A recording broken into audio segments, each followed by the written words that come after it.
Le serpent de la belle-mère. Il était une fois une jeune fille nommée Nafissa.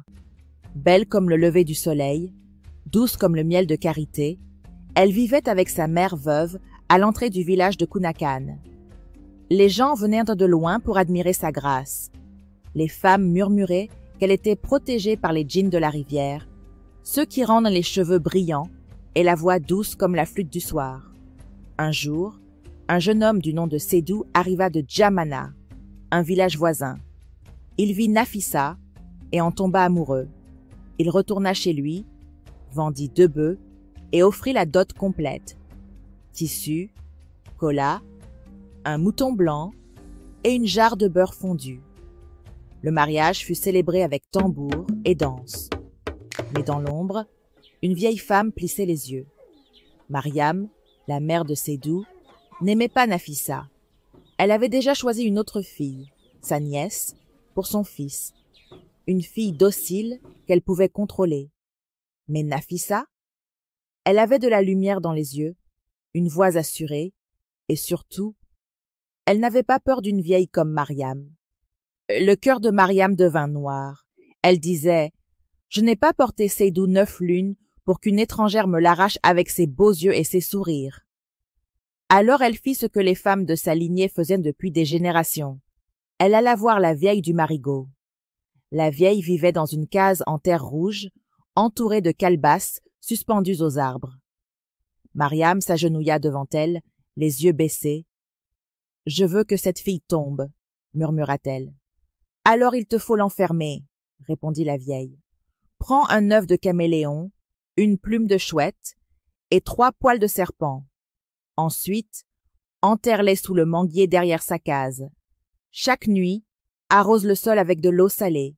L'amour quittera son cœur. Sa beauté se fanera. Et ton fils reviendra à toi. » Mariam obéit. La nuit, elle rampait comme un animal pour arroser le sol. Elle murmurait des incantations que même les feuilles refusaient en d'écouter. Les jours passèrent. Nafissa tomba malade. Elle ne mangeait plus. Son visage pâlissait. Ses cheveux tombaient par poignées. Elle entendait des voix la nuit, des voix qui l'appelaient en sous la terre. Elle rêvait toujours du même serpent, un géant noir, aux yeux rouges, qui s'enroulait autour d'elle et lui soufflait des paroles inconnues. Sédou s'inquiétait, mais sa mère disait « Elle fait semblant. C'est la paresse des femmes de la brousse. » Personne ne la croyait, sauf une vieille femme, Maman Téné. Maman Téné était aveugle, mais elle voyait l'invisible. Elle prit la main de Nafissa, la renifla et dit « Il y a de la saleté dans ta vie, petite. Une racine pourrie sous ton lit. » On appela les jeunes du village. Ils creusèrent derrière la case. Et là, sous le manguier, ils trouvèrent l'œuf, la plume et les poils tressés autour d'un bout de pagne de Nafissa. Dès que l'œuf fut cassé, un cri retentit depuis la cuisine. Mariam tomba comme un sac de manioc. Sa bouche s'ouvrit mais aucun mot n'en sortit. Cette nuit-là, il faisait chaud. Même les chiens n'aboyaient plus. Puis, un bruit de feuillage. Un serpent, long comme une chèvre et noir comme la nuit, entra dans la cour. Il alla droit vers la case de Mariam. Les enfants criaient, les femmes fuyaient. Mais le serpent n'attaqua personne. Il entra et ne ressortit jamais. Le matin, la case était vide, pas de traces, juste une odeur âcre et une empreinte de serpent autour de la marmite. Depuis ce jour, on ne vit plus Mariam.